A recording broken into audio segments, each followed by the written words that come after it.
Yeah, it is finally nice to be back. This show is, wow, it seems like forever since we've been here because of moving some stuff around. Yeah, and I'm really not interested in talking about with you the COVID-19 thing. Have you experienced the COVID-15-20 yet? No? I'll bet you have. Yeah, okay. I'll tell you more about that when we get in there. The COVID-15-20. Yeah, stay tuned. Okay. Yeah, cheers. Have a good day. Bye. Season 2, episode 31, on an absolutely glorious August 5th already. Hope you had a nice long weekend. Nice family day. And yeah, I mentioned the COVID-15-20 as opposed to the COVID-19. Tell you more about, well, I'll explain my version of the COVID-15-20. In the meantime, I do want to thank you for joining us, Niagara 411 Live with Sterry. That's me. We are fueled by Gale's gas bars. We are supported, as per usual, by WeeStreem, who does all the wonderful executive production and technical stuff to do with the program. Enwick high-speed internet here in Niagara, Performance Heating and Air, and of course, Verge Insurance. These have been our stalwart sponsors, sticking by us every step of the way, and believe me, we really appreciate it. We have an exciting show for you today. We have a Tokyo Olympic gold medalist on the program. We're going to dig deeper into that terrible tragedy that took place at the river down off Whirlpool Road over the past week. And this is the height of Perseid meteor showers. So we're going to be talking more about that with meteorologist Scott Sutherland. So we have a lot going on, and it's all going to be going on at Fiddler's Poorhouse. Thanks for hosting us. So come on in and we'll get settled and we'll fill you in on what will be a pretty darned exciting day. Also, thanks to Nick, as per usual, and all of you contributors to Niagara 411 for helping make this thing possible. We shall get ourselves settled and be back in a flash.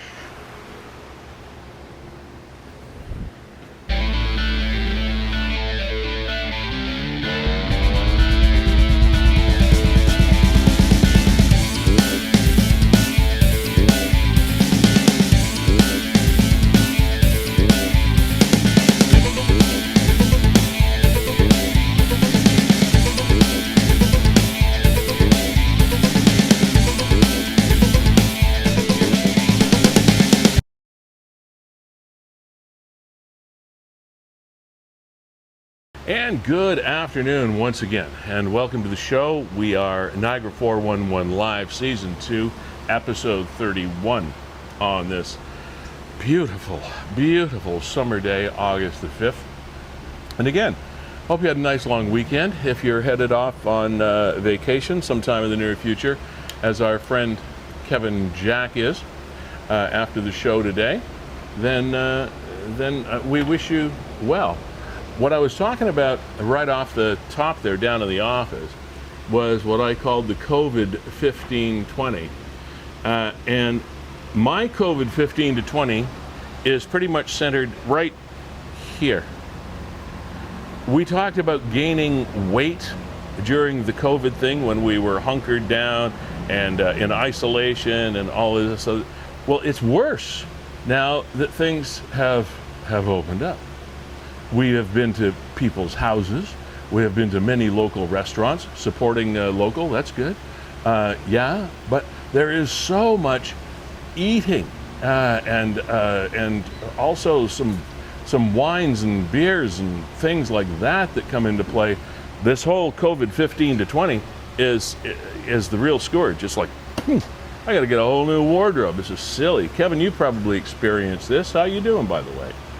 Doing pretty good, Lee. Yeah, I know we're going to talk about that graphic you had up there. I just wanted to say hi and happy to see you again. Seems like a long time. Yeah, I think finally I'm moving in the other direction, but absolutely. I was 15 to 20, but thankfully some of the activities that I've been involved in over the years are back up and running. Good. Played ice hockey for the first time down at the Gale Center. Wow. Ball hockey's back up and going, so you know what? I'm not one just to go for a run through the forest. I'm sure a lot of people have struggled just like you have, and I'm fighting the good fight.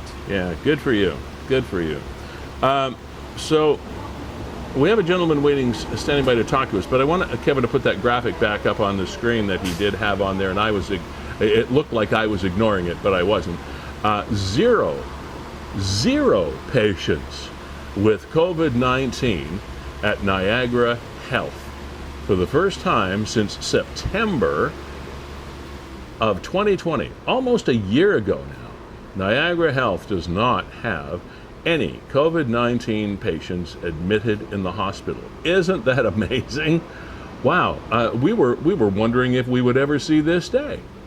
And the quote is, "This is the result of the efforts and dedication of the entire Niagara Health team," says Linda Boych, Executive Vice President, Quality and Mental Health and Addictions, Executive Lead, Integrated Care, and Executive Lead, Niagara COVID-19 Vaccination Task Force.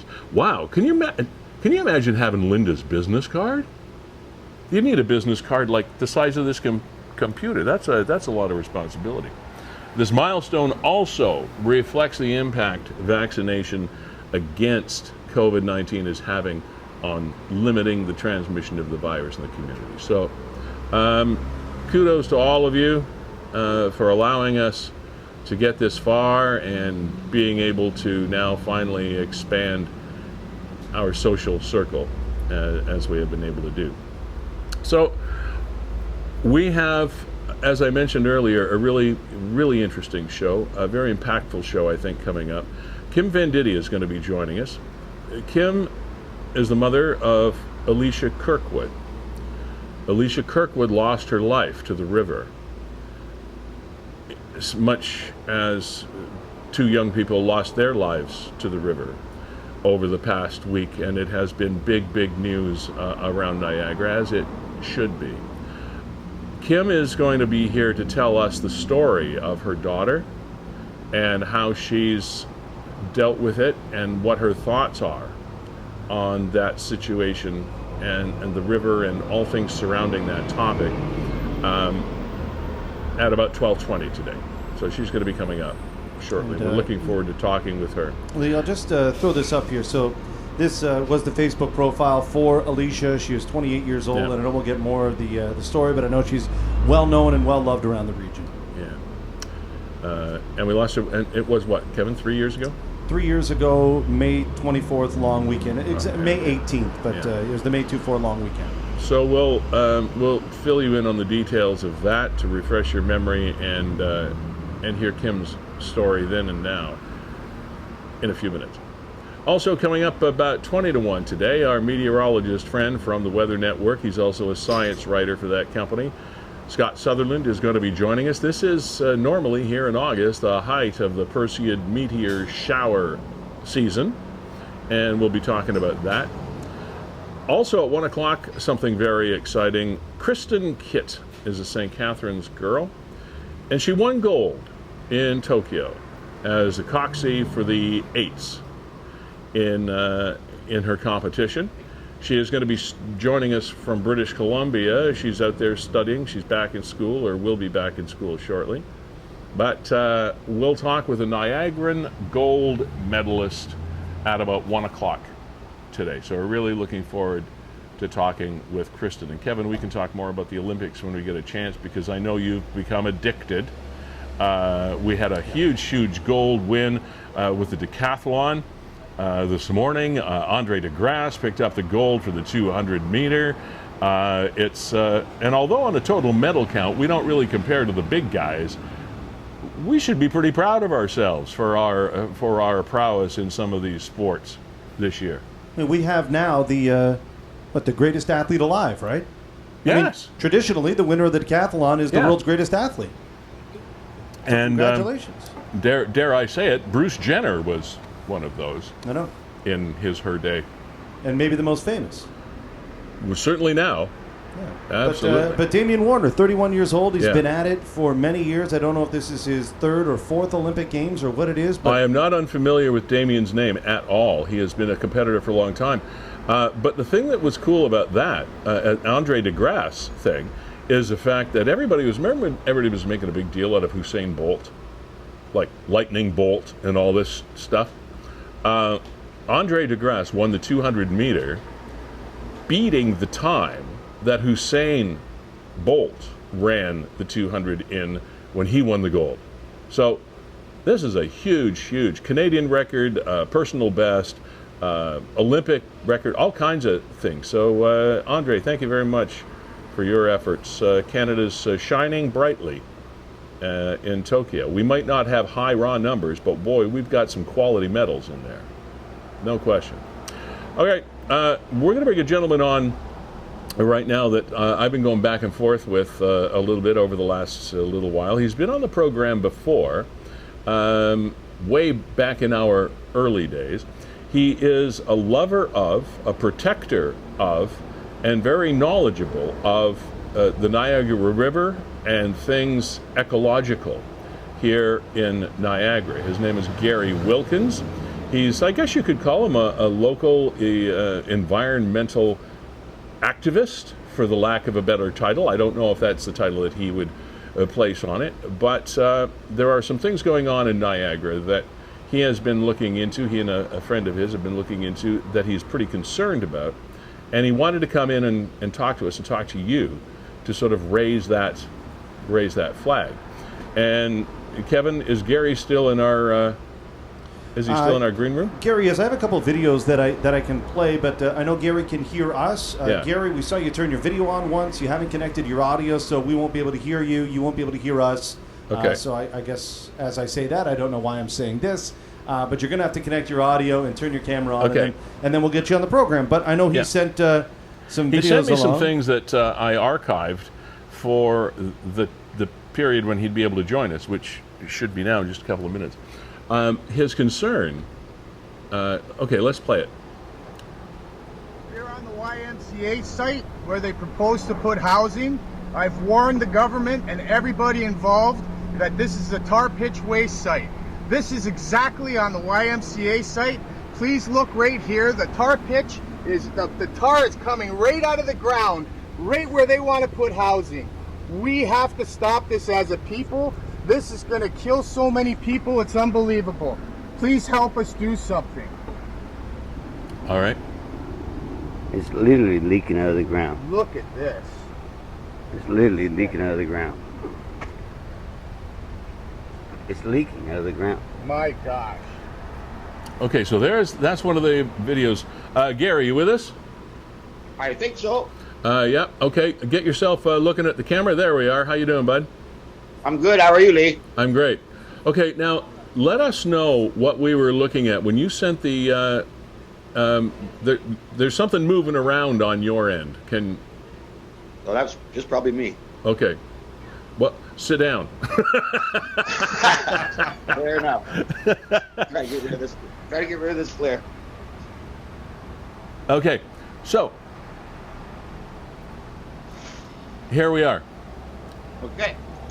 Now, the site that we just watched, I just played the short video that you sent me Yes, sir. earlier in the week, and it was a video of the tar leaking out of the ground on what you said was the YMCA site. Now, where were you? Where exactly were you when you did that video? That's right where the old on 4th Avenue, where the old YMCA, just before you ever entered the Siamity property, and that's where we were. Are we talking Niagara Falls? It's literally across from the Mileage Arena, Lee. We're talking in Niagara Falls. Yes, sir. Yeah. Okay, now take us back to the beginning of your concern here. When did you start being concerned about what was happening on this site? Well, I started becoming concerned when, just before they built the Gale Center, to be honest with you. I remember what we used to dump there, Lee. I remember the big fire back in '83 when calcium cyanide caught on fire, and calcium carbide caught on fire right at that site. And some friends of mine that were doing the construction there were becoming very ill. So that's when I started becoming involved. I was more involved when I was working there. I've worked there for 14 years. Okay, so what is your concern now? What's happening? Explain to us what's going on. Well, I don't think they should be putting residential houses there. They're planning 100 stacked houses there. Uh-huh. So, and that's just asking for trouble, you know, Lee. It's a very dangerous site. We used to dump so much chemicals on that property. We used to run rail cars to that property back in the day, and we used to, like, we would decontaminate cyanide rail cars, and from that area all the way down to the lower bridge, we would empty out the cyanide rail cars. Like, after we decontaminated them, it was just too expensive to ship that liquid off. We would use a product called Hypo. It was like a bleach that was 100 times stronger than what you would buy in the store. Yeah, right. So and we would run. Go ahead. So, okay. So your belief is that property is and always has been contaminated, correct? Absolutely. All right. Now, playing devil's advocate here for a second, has there not been, to your knowledge, some sort of testing done on that property by the proper authorities, the proper organizations, to give it a thumbs up, or like? Not that I've. What's the status? Well, not that I've ever been made aware. Right beside there used to be a shop, and I used to hang out at that shop every day. I've never known, like, they don't even have test wells there on that property, and this was our concern. And after we brought it up to the MOE, Ministry of Environment, Kelly had come down to the site. Yeah. A couple of days later, they had a boring machine putting in all new test wells. So the day after that, they shut the site down. It's been shut down for just over a month now. So the site is currently shut down. The ministry shut them down because of these chemical concerns. Yes, sir. Okay. So have you achieved your goal? What do you not yet, because. Okay. What do you want to have happen then? Literally nothing put on that property unless it's done properly, like the cleanup is done properly, like. The spec should be down. The spec should be literally 60, 65 feet. That should be buried, like dug out, removed properly, not just lugged over to the cyanide property where that's what they're doing now. Okay, you were talking, and of course there's close proximity, as you mentioned, to the Gale Center. What about the property that the Gale Center is on currently? It's contaminated. I truly believe it is. Again, back in 83, 84, they had a massive fire there. Yeah. I listed the chemicals that caught on fire, and it lasted for literally days because they never had enough foam. You couldn't just put water on calcium cyanide, calcium carbide, right? Because it would explode. So the fire lasted for days. Well, I know for a fact, Lee, that everything that was put on that fire was never cleaned up properly. All right, now these are facts. What has the city of Niagara Falls said? You've obviously approached the city of Niagara Falls, City Hall, the mayor, city council, and whatnot. So what's the status of your communication with City Hall? Well, we don't really get any feedback from them. We send them emails after emails after emails. Yeah. And, we literally don't get anything back. Like we brought up a concern about the Park Street development and how bad it was there as well. Like the tar pitch was coming out of the ground there as well. Now Park Street, enlighten me as to where that is. That's right by the Grand Central. It's where they just eliminated a bunch of businesses' parking spots. So, and now they want to put affordable housing there. What area of Niagara Falls, though, Gary? Park Street and Chrysler. Okay. Okay. So they have another site that they're building. Well, we went on that site as well, Lee. Sure, maybe we were not supposed to, but there was no trespassing signs, and the gate was open. Yeah. So we went looking, and we found exactly the same tar-like substance coming out of the ground there as well. Okay, so let's boil this down. The site we originally started talking about is frozen in time. At least for the moment, it's closed. What is your understanding about what happens next? Are they going to reopen it? Is the ministry going to test everything? Are they going to, like, what? I'm under the impression that the ministry is and they're there on site a couple times a week now, Yeah. doing all the testing in the test wells. Right. So like these tests just don't come back the next day. You know, they're Sure. kind of time sensitive. Yeah. So I'm just hoping that it stays down for a little bit longer. Okay. Till they do them right. Thanks for coming on. We've raised awareness now for the people in Niagara. They will hopefully now be paying attention to any new news that they see either posted on Niagara 411 or elsewhere. Gary, thanks for all the work that you're doing, and it'll be really interesting to see how this plays out. Thanks for coming on today. Thanks, Lee. Have a great day. Thanks, Kevin. You too, my friend. Bye. Bye-bye. Bye-bye. Okay, and if we had longer and we weren't running into other people's time, and one of these times we'll have Gary back on because he is truly a river guy. He camps by it, and he respects the Niagara River more than most people because he understands the power of that body of water. And to go to that, I want to remind you that Kim Venditti is going to be joining us. She is the mother of Alicia Kirkwood, who was lost to the rapids of the lower Niagara River about 3 years ago. And we'll hear her story and get her perspectives as the show comes up just probably now.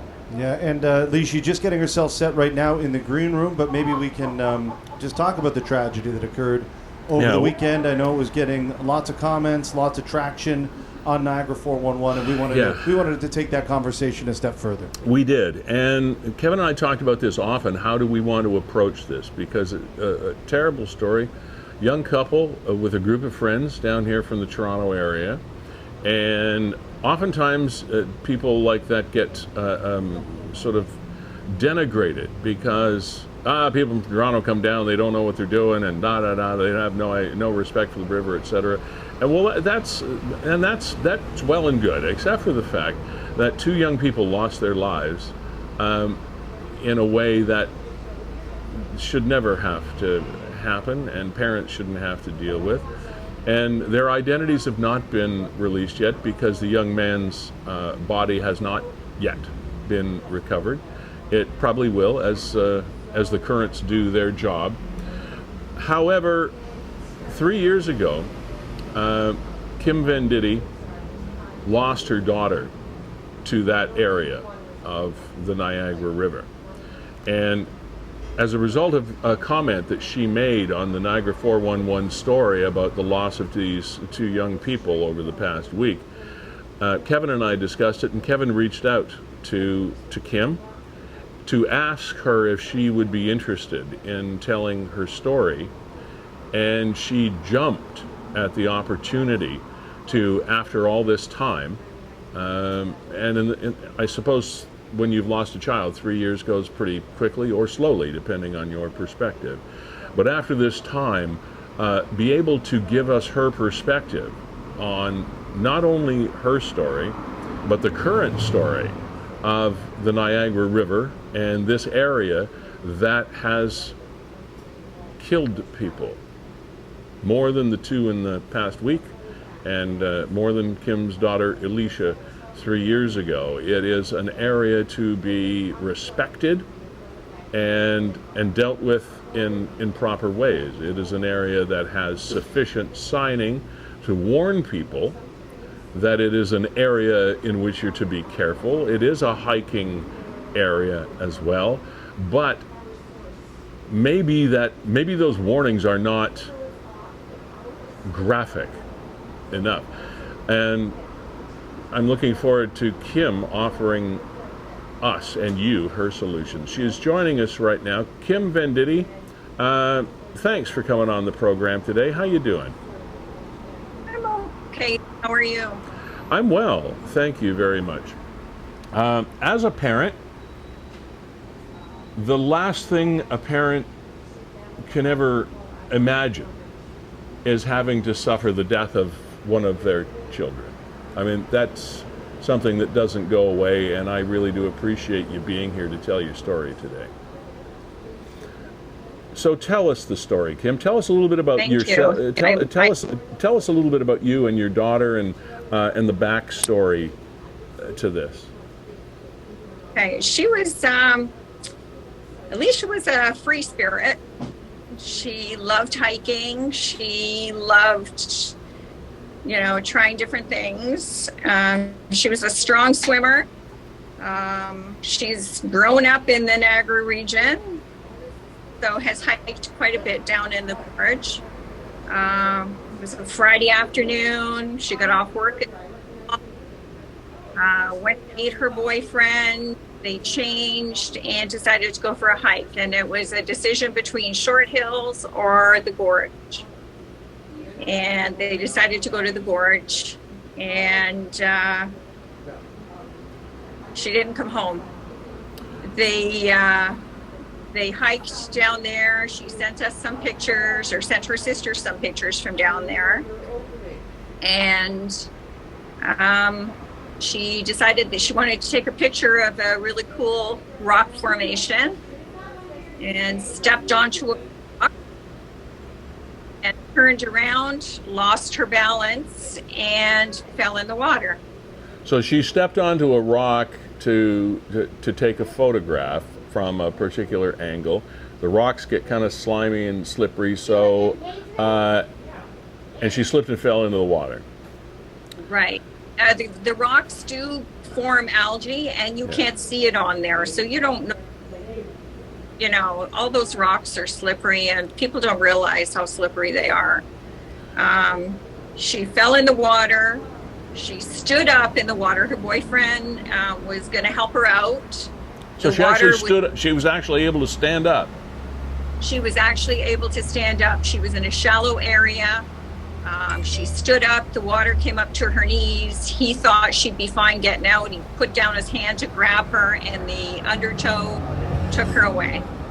Wow. So sorry to make you relive this, Kim, but I think it's important for people to know how this river acts. So she's standing on a rock. She slips in. She's only in water up to her knees. Her companion goes to grab her to help her come out of the water, and all of a sudden, the current takes her in knee depth water. So so then what happens? He jumps in to try and help her.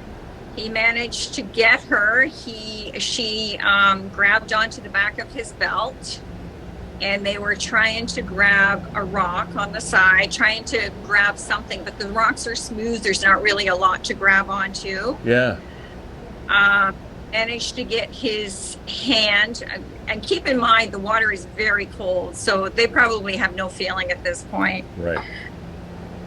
He put his hand between two rocks. There was a crack, and was able to pull himself. He held onto the rock and turned around to grab Alicia to help her out, and she was gone.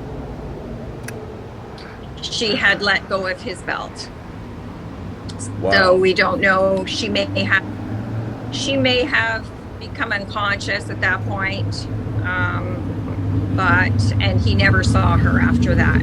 Well, as you say, simply the shocking cold of the water, no matter how hot the day, is such that it will take your breath away easily. Oh. Now, when and how did we find Alicia? It was a long 3 weeks. 3 weeks? 3 weeks. We were advised that sometimes they are never found, but it depends on the current of the water, the temperature of the water. Mm-hmm. As the temperature of the water comes up, it helps for them to come to the surface. Sometimes they're held under the whirlpool. Sometimes they get stuck at the the hydro plant there. Right. But we searched. Josh Green put out a search one day where a lot of people showed up. We were so grateful for the people that we had support from. And we searched and searched. I have to be honest. Alicia, we're just freezing a little bit here. I was very We've got some got a glitch here there. We're And I'm sorry, waiting for Alicia. Alicia. I'm Kim. If you could bear with me, we just missed about the last 20 seconds of what you were saying because we had a bit of a technical audio issue there. So if you could repeat what you were just saying about the rescue effort, I'd appreciate that. Yeah, I was surprised at what we saw down there. They say to stay on the trails, but the trails are surprisingly close to the water. Some of those trails, the trail markers, come very close to the water. Okay. Quite shocked at that. And also, you know, while we were down there searching, there was a teacher down there with some students, and the students were walking out on the rocks. Wow. And I actually went to the teacher and I said, we are down here looking for my daughter that slipped into the water. You need to get the students away from the water. It's not safe.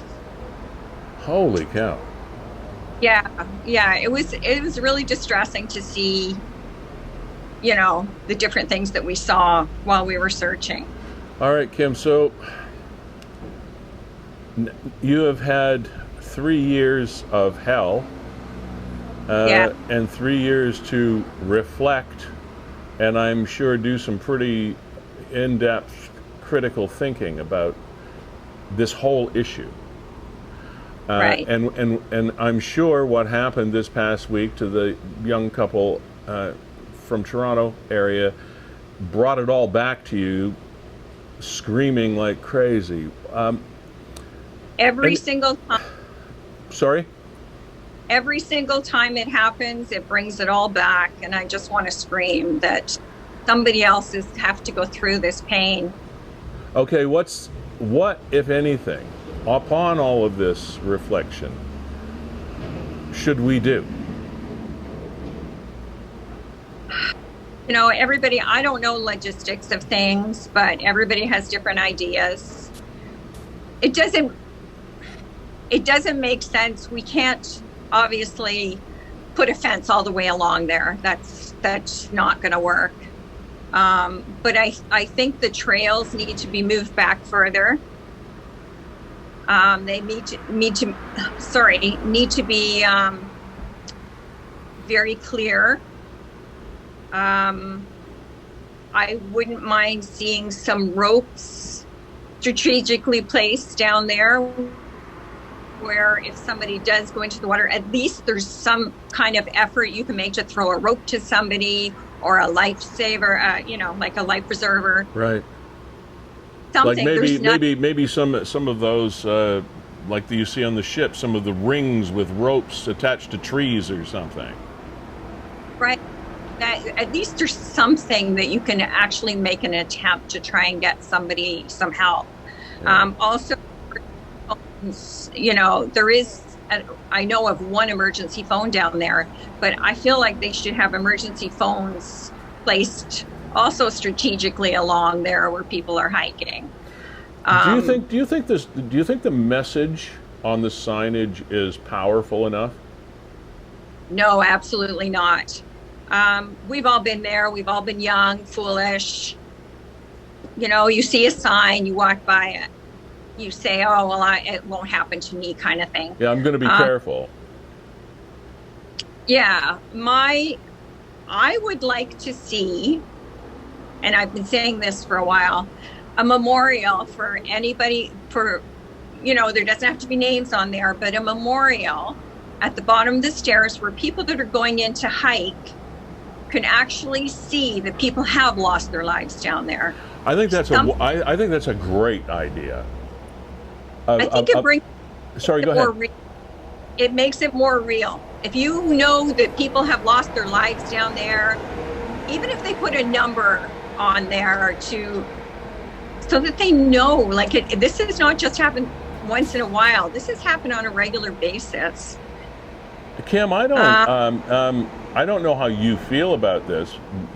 You said names wouldn't have to be included, but to me, just my humble opinion, and you are closer to it than I ever hopefully will be, is I would want those names, I think. on there. This is.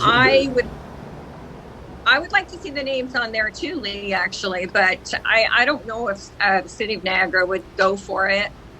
Well, you'd have to get clearance from the people, but a memorial to, or a plaque, something that is very visible in that area that says, this is a very, very powerful river. This is a very powerful piece of our ecology, and it kills people, or has the ability to kill people like these. You know, I think we need to really ramp up the warning so that people take it seriously. Yeah, I think if people see that it happens and there are real people that have lost their lives down there, and somebody would recognize the name, but I don't think it's out there enough. Part of me thinks that because it's tourism, they don't want to scare people away. The gorge tourists in, but I really feel like something needs to change. Signs are not doing it. Well, at least not the current signs, because people will continue to be people. And a lot of the comments that appeared, as you no doubt saw, on Niagara 411, hundreds of comments that people made, and a lot of them, of course, offering condolences and wishes, and that's wonderful. But also a number of them sort of poo-pooing the fact that, oh, here we go, we've got people from the GTA coming down here, don't know anything about it, and do stupid things, and it's sad that we lost people, but they were stupid. But your daughter was not a stupid person. She was in her late 20s, right? Right. She wasn't a teenager taking risks. She was on a hike with her boyfriend, taking a picture. Yes, and she was a hiker. She had hiked the Chief in Vancouver, which is, quite a hike. She's an experienced hiker. So she wasn't a silly girl. She was a free spirit, but she wasn't a silly girl that would take risks. Right. Now, Kim, have you had an opportunity to address any of your concerns or suggestions with either the Niagara Parks Commission or the City of Niagara Falls, or both, about, because unfortunately you've experienced this up close and personal more than anyone. Yeah, I haven't spoken with them. I haven't really been in a place where I was ready to do it. I am just getting there now, 3 years later. But I would like to see change. I would like to, in Alicia's name, if I can save one life, it's worth it, because I would hate to see another family go through this. As a matter of fact, there is a student that went missing a year ago, June 8th, and I remember the date because it's the same date that Alicia was found. He was an Indian student, also a photographer, taking pictures down there. He's never been found.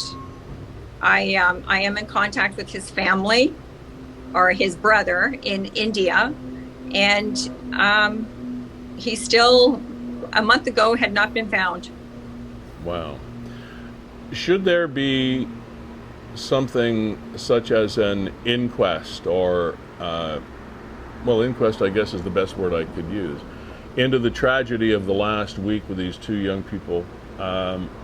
Would you step up and say, hey, I want to give testimony, or I want to give my perspective on this? Would you set yourself up to do something like that? Oh, absolutely. Yeah. If I thought there would that would save the grief that everybody has to go through, absolutely.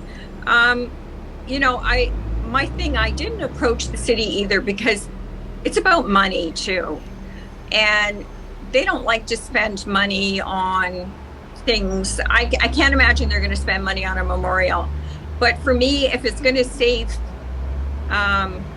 resources trying to rescue people, then they're saving money, not spending money. But yes, however, Kim, what happens often with something like we're discussing, a memorial that would be very impactful, more impactful than a warning sign, is a memorial of names, of people, of victims, if you will. There are service clubs all over Niagara that might be more than willing to make something like this one of their fundraising efforts, i.e. Rotary Club, Kiwanis, Lions Clubs, organizations like this that would perhaps embrace this kind of endeavor. Or, for that matter, a local business entrepreneur that feels that this is something that they would like to put some of their money behind, some of their philanthropy behind. I don't think you're going to find a city that's going to do it, but right. I still believe, and I'm glad you came here to tell the story, because the more people that see this and hear your story and understand how important this is, somebody with the pocketbooks just might step up and say, hey, we'd like to help underwrite this. We'd like to help make this happen. And that would be one. I never really thought of it that way, but it would be wonderful if, there was a way to get funding to do this in order, us to make it more real for people. One of the most impactful things I saw locally, and it was something very simple, was at the Happy Rolfs off Reed Road in St. Catharines, and there's a Millennium Trail or a Millennial Trail or whatever of recognition for 9/11, something that happened way away from Niagara, but was impactful in people's lives. And it was funded in certain ways by certain people, and I still do believe that we're talking about something here that is really, really important. It happens way too often, and it just kind of, everybody will talk about it for a little while, and then it's forgotten until it happens again. Yeah. But people do aftermath of what the families have to go through, especially for the people that aren't found. And you've had quite a lot of speed bumps in your life, obviously with Alicia. And she was predeceased by her dad, right, Lindsay? Yeah, he was. So I mean, you lost Alicia's father. You lost Alicia. I can only hope you've moved on to a happier place. But how are you? How are you doing? I'm doing well. Honestly, I am. I have a wonderful husband who has been so supportive. I have 3 other children and 4 stepchildren and 10 grandchildren. Wow. So you got a lot of love in the room. We do. But you still have a space at the table. We still have a space at the table. There's always someone missing. And incredibly, this week, my granddaughter was born. And Alicia was there for the birth of her sister 6 years ago. And it was really apparent. My son really struggled this week. His daughter was born and his sister wasn't with him. So, we have, the struggles are still there. Yeah. But you're doing okay. Doing okay. If I feel I can help somebody else, I think I'm at that point where I would love to be able to help others not have to go through this.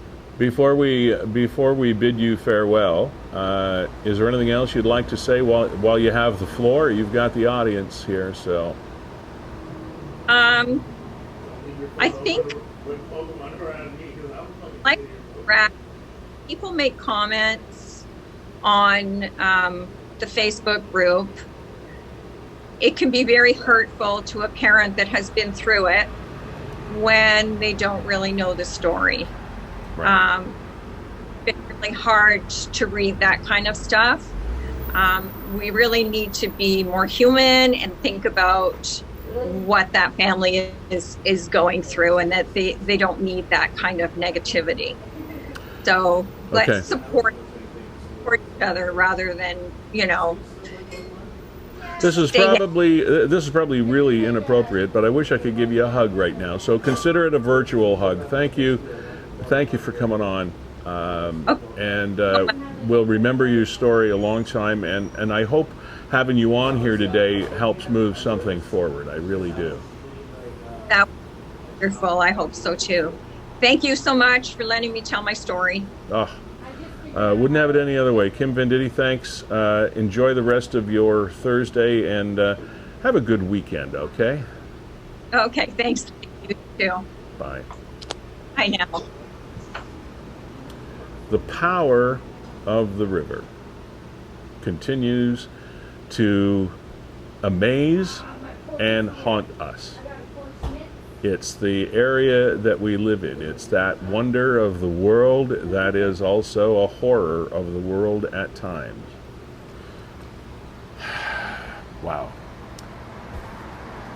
I'm glad she has that kind of family around her, Kevin, to help add strength and love and stuff, because that must be a hole that never leaves your heart at any time. No matter how many people, it's got to always be there. All right, here we are. I would like to acknowledge once again the fact that you are watching Niagara 411 Live with Sterry. That would be me. We are powered by WeeStream. That would be him. We are fueled by Gale's Gas Bars Limited, and always appreciate their title sponsorship and support. Wanted to mention we reached out to Jessica Friesen today to hopefully get her on the show to talk about the book that she has recently released to great acclaim about her battle with postpartum depression. As you can appreciate, the CEO of a big company is a busy person, so she's unable today. She's, I think, taking some well-deserved time off for the next couple of weeks. So somewhere around the end of the month, we'll get Jess on to tell her story, and it's a fascinating one.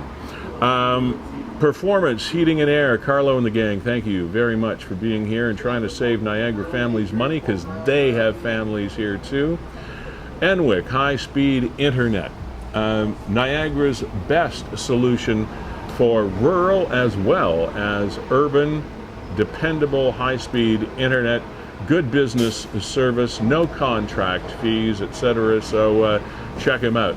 And to the Shirks, Mark Shirk, Blake, and the gang at Verge Insurance Group, we really do appreciate the fact that you continue to support our program here at Fiddler's Poorhouse. So thank you, Dave Mukperian and his staff, for allowing us once again to inhabit this beautiful sunny summer window here on St. Paul Street, St. Catharines. Nick at Niagara 411, Nick's mom, hello. Good to see you. Thanks for checking us out again. And also, Kevin, I don't know if you noticed or not, but I am sporting a brand new and improved chapeau. It is very striking. Isn't it? This is one of the, 4 hats I got. It's no ordinary hat, though. You were telling me a little bit about it. No, this is, if I hold it in front of my face, which is probably good for you because you don't have to look at my face anymore, but it says, say g'day to the original Aussie soakable golf hat. Soak this hat in cool water for a few minutes, then shake off the excess water, and it will keep you extra cool. So, brand new and beautiful chapeau from Beau Chapeau Hat Shop on Queen Street, right downtown in Niagara on the lake. So to Kevin Neufeld and his staff that helped me pick this hat and others out a week or so ago, it's awesome. No, I love that. I do that trick sometimes on a hot day, especially on a golf course. I'll soak my hat completely, but I didn't know they actually designed hats. This is exactly what this is for. If you're out like in the bush, hunting kangaroo. That's not a knife. That's a knife. Hey, not a gife, not a gife. A gife? Kevin, you're already on vacation, aren't you, buddy? Oh, I'm checked out. Not a knife, but a gunpoint. You and I were talking about this. I mean, what did you call the fish and chip place? Well, it's called the Fry Guys. Yeah, right, the Frying Guys. I used to live Frying right around Guys. the corner from the Frying Guys. But everybody in St. Catharines has for years, decades, known it as Guys Fish and Chips. The frying part we sort of left off. So where are you getting fish and chips? Well, I'm going to go to Guys. Everybody goes to Guys. So we're going to go to Guys. And it's in downtown St. Catharines, sort of, well, kind of almost right in the core, but right in the corner, little place. And somebody, some cretin, this dude here, mental midget, goes into this little fish and chip shop and robs it at gunpoint. Like, first of all, if you got a gun and you're going to rob something, why do you go into a little fish and chip shop on a weekday in the middle of the afternoon? How much money, and like, unless you want to steal cod, how much money could you possibly have kicking around on a Tuesday? Really? Armed robbery on a Tuesday afternoon, bright sunshine, the Frying Guys on Lake Street in St. Catharines, and traumatize the poor person that is in there trying to earn a living dipping fish and frying fries. Like, what is the deal with that? What a dope. How much do you think he got up? My voice is getting higher because I get pissed at these well, people. everybody loves the Guys. But everybody loves small business, period. But I mean, it's like going into any place at 2 o'clock on a weekday afternoon and expecting to get rich, and you take a gun. So now you got what? Armed robbery for 2 pieces of haddock and fries? Like, what? That's the Frying Guys. Who robs the Frying Guys? Nobody robs the Frying Guys. Guarantee you, this guy is caught simply because everybody loves the Frying Guys. You just don't do that. Now look at him. At least he used the bike rack, Lee. Oh, are you kidding me? He actually parked a bike in the bike rack, That's his getaway vehicle. took a gun into the Frying Guys, and robbed the place. Hope you do great with the $50 you got, man. I mean, geez, buy a lock. It's a whole new triathlon. Biking, robbing, and running. God. I'm sorry. Some people they're too stupid to live. You just can't fix stupid. Do we have Scott kicking around? Oh yeah, you know what? He just popped in right now. So give me a minute or two. But what is it you're talking about? What is this? I'm not going to tell you. Okay, well let Scott tell us. No. This is actually the prime. We're heading into the prime viewing season, as we do every year in August, for the Perseid meteor shower. Comes around this time every year. And Kevin, because we've had so much beautiful, clear skied weather, hopefully it continues for a little while. So I thought we'd throw Scott on here, because we haven't chatted with him in a while, and see if he could give us some viewing ideas and some timing if you're interested in watching some meteors. Scott Sutherland is a science writer as well as meteorologist with the Weather Network, and longtime associate of mine, so we do the odd space, science, weather thing, and in this case it's meteors. So if and when Kevin can click him on in here from the green room, we're going to have a short chat. Yeah, it looks like he's just having a little problem with his webcam at his end, so we'll let him iron that out. Okay, that's cool. But there he is right there. There's his profile, Scott Sutherland. He has he's had some amazing stories. He was at the Jet Propulsion Lab, invited down there for launch and things in down in Florida, and just all kinds of stuff. He's a world-class geek. He's a Lego guy. Like he builds Taj Mahals out of Lego. This guy, and you know, the Star Wars and the Star Treks and all of those things. Yeah, he's a Class A science geek, but he's also a pretty normal guy, which is hard to explain. Be sure to ask him whether or not he's watching Lego Masters. I'm hooked on it with our kids, and they keep toying us around. They'll have an episode 1 week, then take a couple weeks off for the Olympics. Toying us around. They are. They're jerking us around there, Lee. No, you said toying us. That was a little... That's because I didn't want to say they were jerking us around. slip. But they're jerking us around. Anyway, here's Scott. All right. Mr. Sutherland, how we doing today? Have we got you? Oh, I think you muted yourself there, Scott. Unmute.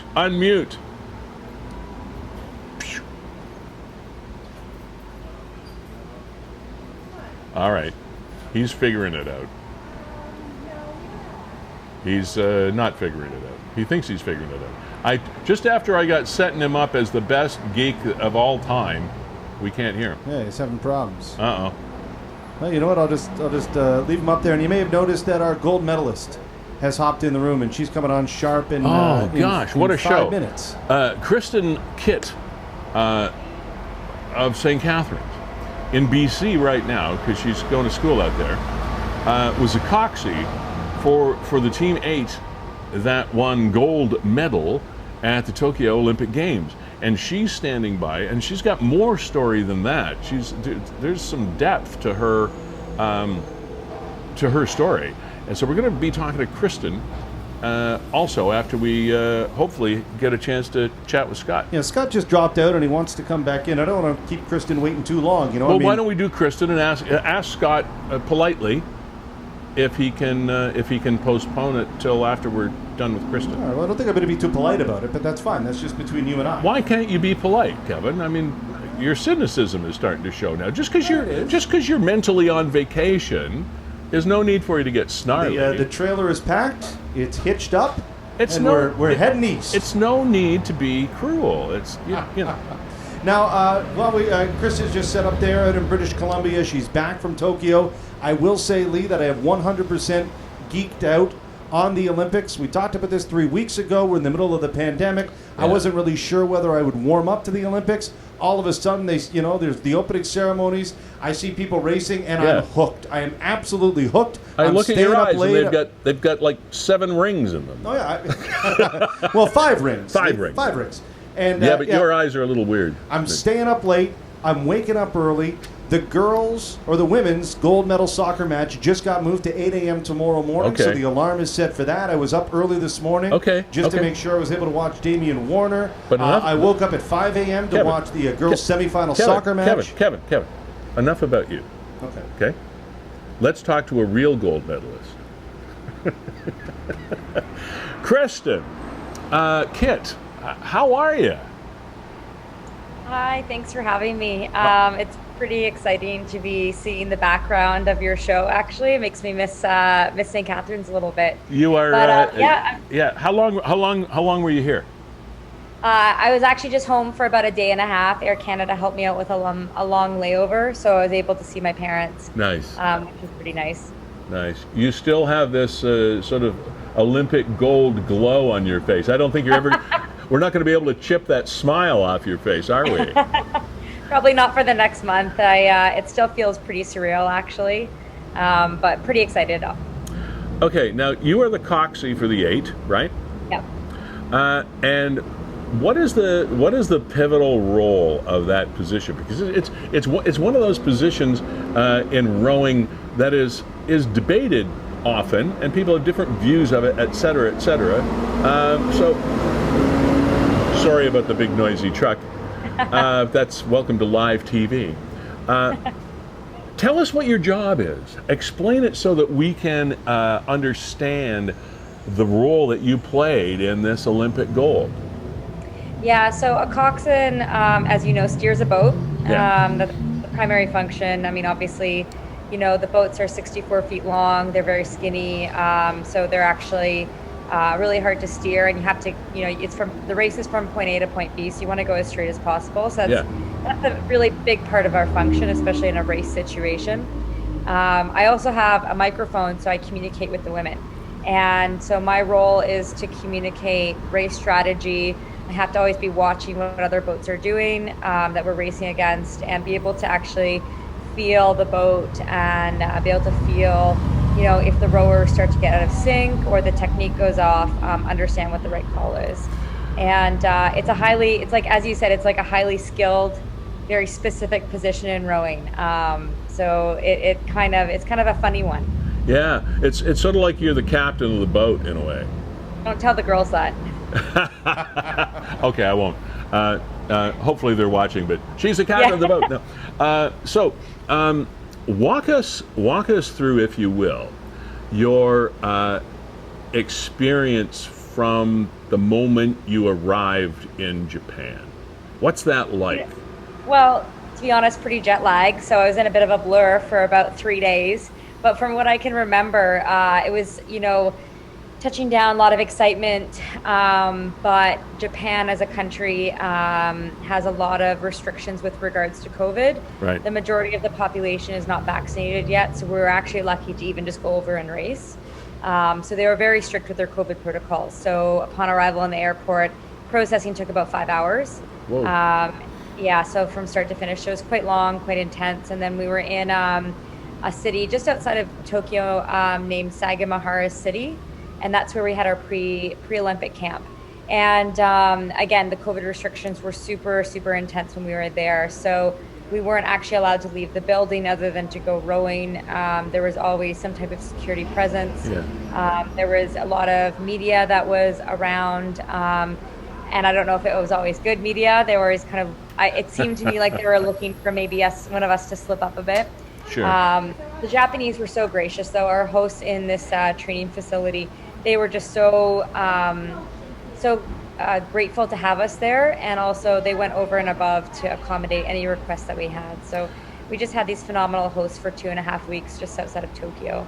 The training there as well was just phenomenal. We got lucky, and it was quite rainy for the first week, Right. which was nice because it was a nice transition actually into the heat, which I'm sure everyone's seeing on TV, and it's definitely being talked about. So the rain was a nice way to get ready to ease into the environment. And then on July 17th, we actually transferred to the village. So that meant that we were left the training facility that we were at, we left the training lake that we were at, and we were then in the Olympic bubble. And that was pretty special because, we've talked a lot about the Olympics happening. We've talked a lot about what we were going to do at the Olympics, and kind of felt like one of those things you talked a lot but never did. And so it was a really neat moment on July 17th to transfer from Sagamihara City into Tokyo. That's so and again, cool. Yeah, and again, like we were just so welcomed. A few people now have asked me about the Japanese, and everyone that I came into contact with was just so welcoming, and I just have so much gratitude for the country to be opening up to us. We were very lucky to be able to race given the situation that we're in. Absolutely.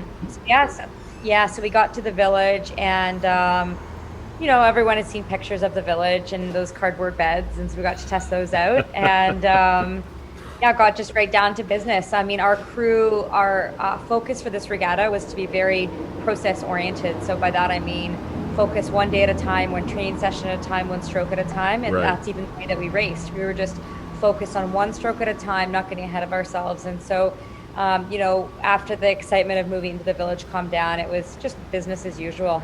And actually there was a typhoon that came in, so of course it's always one thing after another.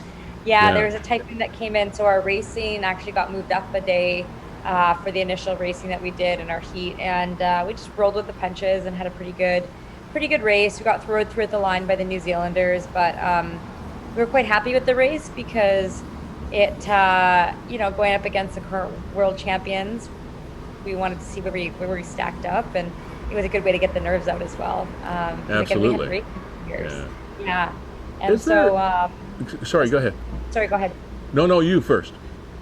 Yeah, so just after that race, though, after getting through, we discussed, what is our strategy going to be? How are we going to prevent getting rode through? Because we were leading our first race right up on almost to the finish line, and we lost by 0.34 seconds, so it got down to a photo finish. 0.34 seconds. Yeah, it was 3-2. Sorry, it was like, okay, this is so tight. And so we had a plan for our second race. We were in the repechage, so we had China again, Romania again, we had the Aussies and the British, and we needed to come top 4, but we wanted to win, okay? And so this typhoon came through. We did our training. We kind of got on with it. It was good. We were quite focused. And so we get to the second race, and we're like, we're just gonna nail this. And it was really neat because it was really favorable conditions, meaning that the boats were going really fast. We even talked about, the fact that a whole bunch of world best times have been broken, Olympic best times were broken earlier in the day. So we were pretty excited. And so we got off the line pretty well, had a great rhythm. And, I looked down at the timer, at about the halfway mark, and I think, oh my gosh, we're on track for a world record here. And so I told the women that, and then at the 1,500 meter marker, so that's 3/4 of the way through the race as well. Look down. Yep. Okay, we're on track. We're on track. And then the Romanians made a really big push, and we got rode through again at the finish line. So that was disappointing. And the Romanians, they went 5:52.99, and they got the world record. We went 5:53 and change, and also went under the world record. We just weren't the ones to go the most under the world record. So that was a bit disappointing, but that made us mad. That we got together after that race and acknowledged the good of it. Acknowledged we definitely got a little bit better in the middle part of our race and made some gains. And but some of us were really mad, like to let a world record go and to get rode through the line twice now. Okay, girls, we got to figure this out. You break a world record, you just don't break it enough. I know. It was just so disappointing. So disappointing. So anyways, and it was actually one of the girls, Andrea Proska, her fiance said to her, hey, look, it's okay. You guys are here for something bigger than a world record. So that kind of refocused us. And so we had a plan for the final. Obviously stressful going into the final on an outside lane, but got ready for the final. And, we actually had this really nice meeting the night before the final. Like we always have team meetings, discuss strategy, where people are at. Our coach, Michelle Darville, she was really good about communicating with everybody. So it was pretty normal to have meetings. But we actually met the chef de mission, Marnie McBean. So she's Olympic rower, pretty famous. And she met us for this meeting the night before our final. And we actually met at this tree in the village. And it was this really beautiful tree. And it was like a tree of remembrance that the organizing committee set up. So the idea was that anybody from any country could come to this tree, and they had these white ribbons. Yeah. And you could write down the name of someone who had passed away either at an Olympics or in your life and put it on the tree. Nice. Nice. Yeah. Remember them. Yeah, it was quite nice. And so, this 1992 group of women that won the Olympics in Barcelona, they've kind of been, some of them have been in contact with us for the last 6 months and, kind of mentoring us a little bit and sharing their lived experience. Right. And Marnie was a part of that group, and so was her rowing partner, Kathleen Heddle. And Kathleen Heddle had passed away earlier on this year, and we talked a lot about what would Kathleen do. She's just a fierce competitor, very well respected. Our coach Michelle had actually trained with her at the training center before, and so we had this nice moment when Marnie really shared some lived experience about Kathleen, shared some lived experience about the Olympics, and we had this really nice moment of silence for Kathleen. And you can almost just feel this electricity in the air, because when we had this moment of silence, you could just hear all the intricacies of the Olympic Village. You could hear people laughing, you could hear music, you could hear, people practicing. There are all these boxers that were always kind of training, and you just hear all these weird noises. And it was kind of neat because, Kathleen would have heard all these noises too, like at all the Olympic Games that she represented Canada at. So it was this neat moment. And very inspirational. Very inspirational. And then so fast forward to the next day, we're pushing off for a race, and there's thunder. And, doing a water sport, you initially would normally think, okay, thunder, the race is going to get called. So how many times have I been at Henley Island and there's thunder and they call the races, right? So, but that's not what popped in my head. What popped in my head was, oh, Kathleen's here with us. And there were, 3 more rounds of thunder, and it was at these pivotal points in our warm-up. We have this longer race effort that we do to get warmed up, and there's thunder, and then we have we do a practice start with a transition onto the race speed, and then there's more thunder then, and then finally we're in the start gates, and then there was more thunder then, and it was just these really pivotal points again just before the race, and it was kind of neat. This is the way that I chose to see it. And so we get ready for the race, and And then you saw that on TV, so I guess Yeah, you're we're showing it now. You there. can't see it on your computer, but we're showing your crew right now. Cool. Oh, that's really neat. Yeah. Yeah. Anyway, go ahead. Yeah, so we're in the start gates, and it was kind of cool because so the stroke seat Avalon Wastenays, she's a bit of a funny character. She's got this really neat trickster personality to her, and but she's this talented athlete, and sometimes needs a little bit of focus. And I guess my uniform was a bit ruffled, and so we're in the start gates, and I'm like, Avalon, you're great, I love you. And then she just reaches over and fixes my uniform, and she just not totally focused. And then she looks over to her right and then to her left, and just kind of looks up and down the competition. She says to me, when you need me to go, I'm gonna go. And so at that point I was like, well, no one's gonna get past her. So I mean, we got off the start pretty clean. A lot of emotions in this crew, a lot of emotions in the boat. But really, what really stood out was the willingness to work as a team. Yeah. So you didn't see 9 individuals out there. You saw one boat, one crew. Yeah, we sure did. Yeah, one being almost. And it was every call I made, the women responded to it. I mean, we have a race plan, and typically I'll mostly follow race plan. But that race, I just kind of went on my gut and what was happening around us. And so a lot of the calls got moved up, and we had this really neat call from the 250 meter marker to the 500 meter marker. So that's less than a minute into a 6-minute race. And I asked the women, what color is your medal going to be today? And that's a pretty audacious thing to say, only 48 seconds into a race. But they responded really well, and I think that was a key decision moment for people. And then another, key moment was with 750 meters to go in that third 500. A lot of rowers will talk about that third 500 being a beast. It's very painful. It's not close enough to the finish line, and you really have to physically and mentally bury yourself. And I mean, I said previously, we worked really hard on our focus, on our process-oriented focus for this regatta. Yeah. And so we stayed process-oriented, and I asked the women, okay, what would Kathleen do? And they take 10 strokes, and they're just so committed. And then I asked them, what would Michelle, our coach, do?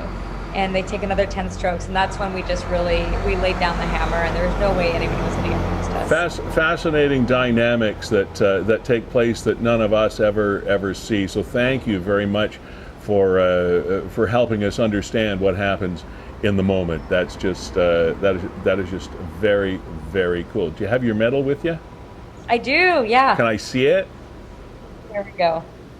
Ah, that is lovely. That is beautiful. Well, on behalf of St. Catharines and Niagara, etc., we're very, very proud of you. I know you're in BC right now. You're studying out there. One of the other things I wanted to really mention quickly, because I have another guest to get to, but you're so fascinating, is the fact that you were, a lot of people don't know, part of the contingent, if you will, that was asked to appear in front of our Senate, were you not, with regard to, I think it was Bill C-210, to rejig the lyrics to "Oh Canada." Is that you?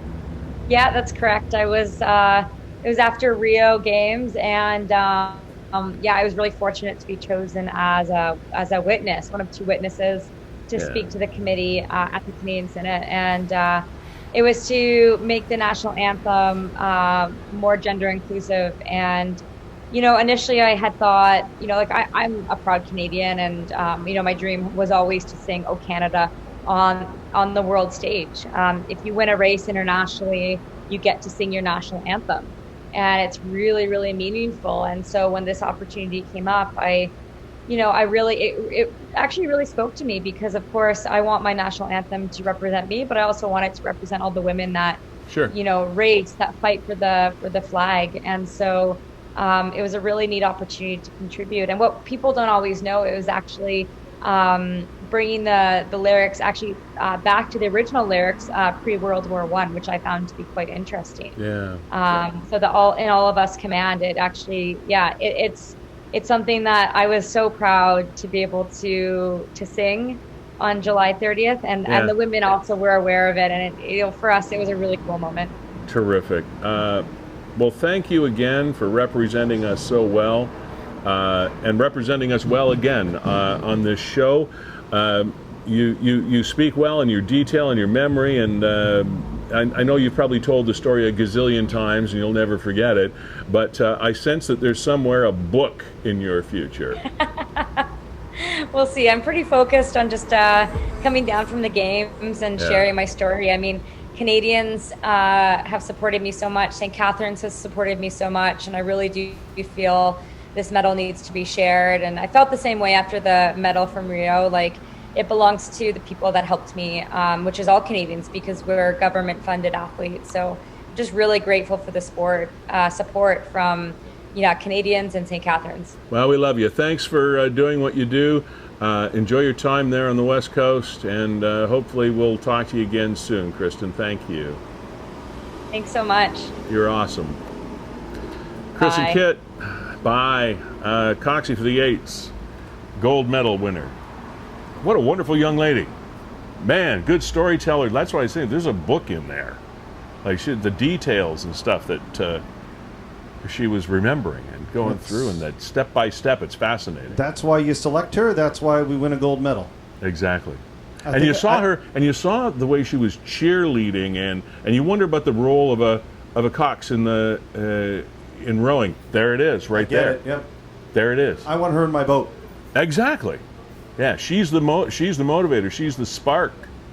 The engine runs, but you need the spark. And boy, she was it. What a firecracker. All right, Scott Sutherland. Sorry, man. Sorry we got you pushed back in the hierarchy here. It's nothing personal. Oh, no, that's fine. That was all my fault. That was quite the comedy of errors. Well, hey, you did get bumped for a gold medalist. Yeah, you did get bumped. Yeah. Hey. No now, problem at all with that. No, she's awesome. If there were gold medals handed out for Lego, you might be one of them. And the first thing I wanted to ask you, this comes from Kevin, not me. Right. What's this? What is this show, Kevin? Lego World. Lego Masters. Do you watch Masters. it? I have to say I don't. It's not due to choice. It's mostly just absent-mindedness of when it's on and so forth.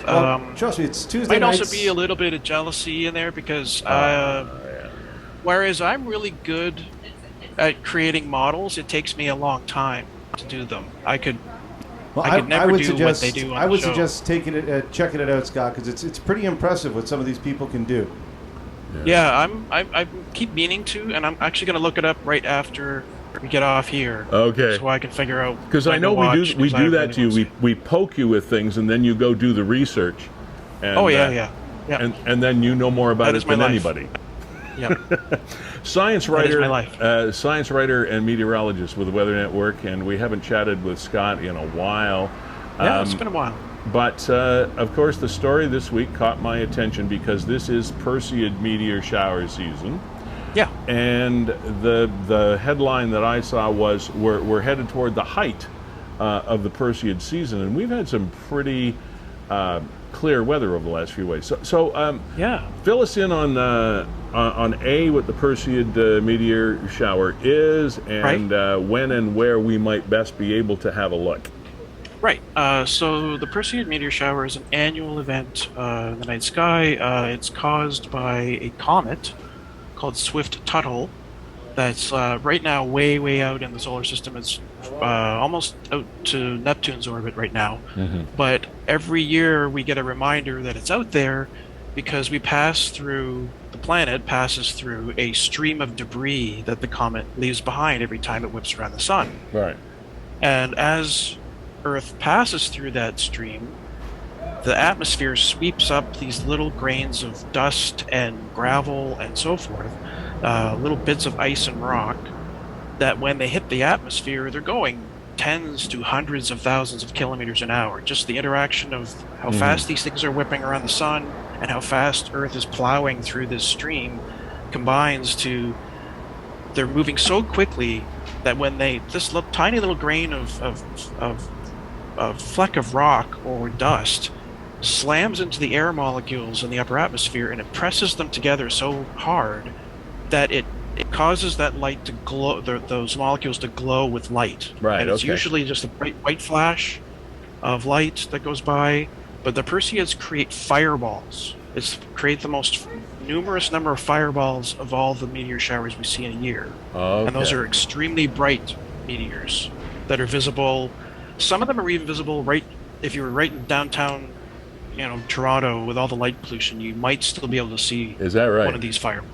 Yeah, because we suffer from light pollution a lot in our urban areas, and we miss a lot of things that happen in the night sky. So this is one of the possible exceptions to that. Yeah, the only thing is you want to keep if you're in an urban area and you just want to go out in your backyard to watch, just go out and make sure that you're sheltered from any of the street lights around you. They're not glaring directly in your eyes, because that will completely spoil your night vision.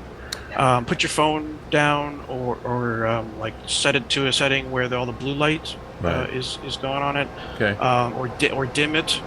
Let your eyes adjust for maybe 20 minutes at the very least. Yeah. And then take in the night sky. And then the night of August 11th to 12th, next Wednesday night, is the best night. That's the peak of the meteor shower. Okay. And the nights, even now, we can still see them. The meteor shower goes on from mid-July to late August. Mm-hmm. It's just that it's very, very low activity, like maybe 20 meteors an hour. So one every maybe 6 to 8 minutes or so right now. But as it ramps up over the next week or so, it's going to go 50 meteors an hour, and then it's going to go 75 and maybe up to 100. Yeah, so it ramps up really high on Wednesday. Yeah. Okay. And then it'll damp down fairly slowly after that. So if you miss it, I really hope we're not getting cloudy skies on Wednesday night. But if we do, go out the nights before or after, and you still see something. But you kind of want to get away from as much city lights as possible to see the most out of it. That's if you're in the Niagara area, go down near Lake Erie. Yeah, or Fireman's Park even. Niagara Falls is close by. It's dark out there. Yeah. As long as you have dark skies and not a lot of light spoiling your vision. Yeah. The weather conditions don't look too bad. Here, I'm getting your meteorology thing in here. What's the outlook for next Wednesday, Thursday, Tuesday, Wednesday, Thursday? Well, let's take a look. It looks like we're having Tuesday, maybe some thunderstorms. It's not too bad, I guess. Okay. Because it's been beautiful. It's been beautiful the last few days. Like today, perfect. Yeah. I mean, the forecast will get better as the week progresses, of course. Sure. So anybody that's interested in watching, be sure to check your weather. I've got an article on theweathernetwork.com. It'll be published probably in the next hour. That will give all the details. There's a fairly extensive guide, or not extensive, but on the Perseids? Detailed guide on the Perseids. Awesome. That will give a nice overview of exactly what to do, the steps to take. Excellent. To get the most out of watching. I was going to ask you that exact question, so you just did that. Weathernetwork.com. I got you covered. So look for Scott Sutherland's article, because he's a great writer, explains everything that you might want to know. So listen, my friend, it's been great spending time with you at long last. Nice that we're sort of outside. I was talking about the beginning of the show. It's not COVID-19 anymore. It's the COVID-15 to 20. That's all the weight that we've gained over the last couple of years. Yeah. I see. You and me both there, pal. Okay, so listen, Scott, thanks again for joining us. Appreciate your expertise. Check out that Lego show. Apparently Kevin says it's awesome. Yes, I will, definitely. Lego Masters, is that it, Kev? Yeah, okay. Lego Masters, yeah. All right. Have fun, my friend. Thanks for joining us. Yep, take care. Cheers. Have a good one. Good man, smart guy. Always makes me feel inadequate. Ali, just want to talk about some names. So that is Scott. We had Kristen. We had Kim on to talk about Alicia. We're going to have Sammy Jackson, who's a St. Catharines jazz vocalist. She actually just won the Juno Award for the best jazz recording of the year. So we'll wrap up the show with her. But the one name that we wanted to talk about today, and we haven't, is that, of course, of Ben. Ben! This was a cool post that I noticed yesterday. Nick put it up, but said, "Are you Ben, who took his driver's test today?"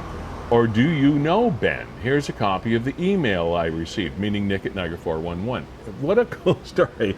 Here's this lady sitting getting her nails done at a salon on Bunting Road, 3:30 to 4-ish in the PM. Grandparents come in. She calls them the cutest set of grandparents, and they're holding a sign. And the sign says, "Go, Ben, go." So the grandparents were there surprising their grandson while he was doing his road test. He was trying to get his license. So this girl said, I cried like a baby, and because super invested, but I couldn't find them after the nails were done. To find out, she wanted to know if Ben had passed his test. So she sent this note so that Nick would put it up, asking so if you're Ben and you took your test today and you happen to have the best grandparents ever, there's a curious girl that wants to know the ending of the story. Well, here, let's get to the ending right here, Lee. We have the ending? It always plays out in the comments. And here we go from Cindy. Cindy, I work at Apex in the same building at the drive test, and Ben did pass, and we were outside cheering with his awesome grandparents. Isn't that a cool story? What a great story to wrap up the show with today. And here's just a lady, like, who would care? Who, other than a few people, I guess. Here's a woman sitting there, going through this mindless thing, getting her nails done, and people show up with a sign, and she becomes enthralled, puts this up here, and this wonderful human story appears for all of us to know. Thank you, ma'am, for sending that note to Nick, and thank you to the Niagara 411 community for helping us solve the mystery and provide an end to the story. That's great. That's my cleaning guy coming from the office. Yeah, there he comes. Yeah, finally he got the place cleaned up. So, it's hard to get good help. Actually, it is getting hard to get good help. Have you seen all the articles about businesses that are having a hard time hiring people? They are having a hard time. And then we find out this past week as well that some of the COVID benefit programs are going to be extended another month. So we're going to have a lot of people still not motivated to go back to work. So we have something working at cross purposes here, I think. It's the same dilemma a lot of mothers find themselves in when they get off of mat leave and they start looking at the cost of daycare and wondering, is it worth my while? So if people are getting free money to sit at home, exactly, is it really worth my while? You crunch the numbers, and all of a sudden I'm making $3 an hour. Yeah. Relatively speaking. So I could just sit in here. Let me tell you about Sammy Jackson. Yeah, Sammy Jackson coming up. She's a young, up-and-coming jazz artist in Canada. I say up-and-coming, but she's already reached the pinnacle. She won the Juno Award for her latest recording. We're going to share with you What Is There to Say. She won for her first recording with you. This is a single. The video just came out about a month ago. Okay. And at some point on the program, we have to get her on. Lee, you know what? Over time, I don't know if I've shared this joke with you, but I'll wrap up with a joke because I've been camping and it's killing in a lot of places. Okay. But it may take you a second. All right, I'll be the judge of that. Maybe I've told you this one. I don't know. Why don't you ever see elephants hiding in trees? I know this one. Because they're really good at it.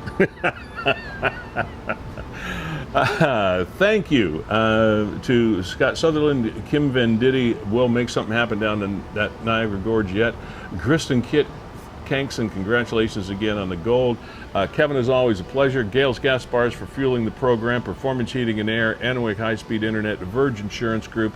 We're calling this one a wrap, and enjoy the tones of Sammy Jackson.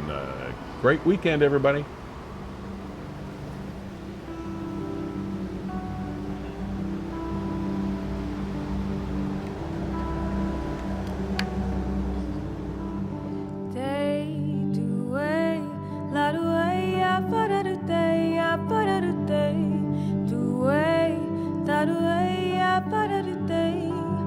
What is there to say? when you don't want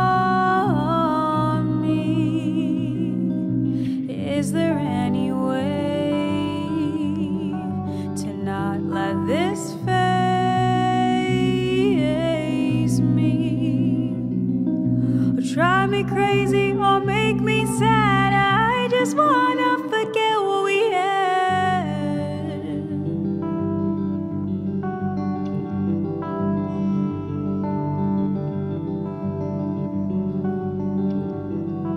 Delete it out my mind. I won't shed another tear. I thought that you were mine, but now things don't seem as clear as they used to be. Why can't you see that where you are is where I wanna be?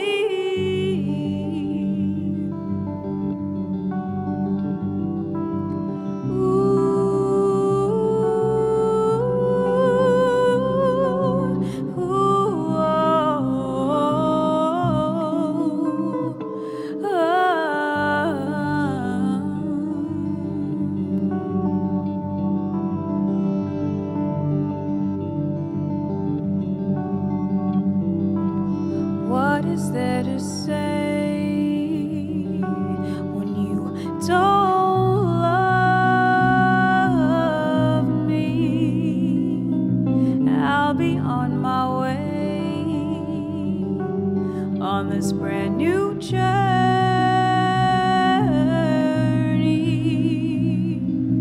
Without you, I never knew that the day would come and I'd be losing you.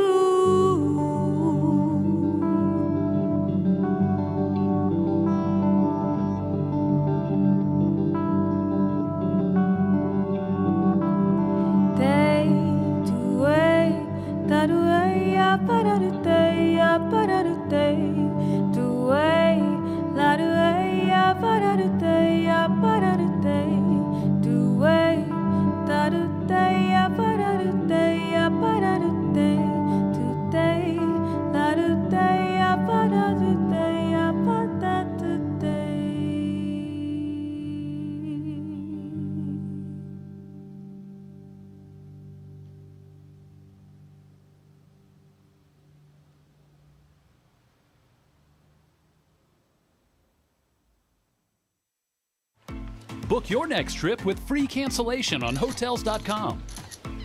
You can't go wrong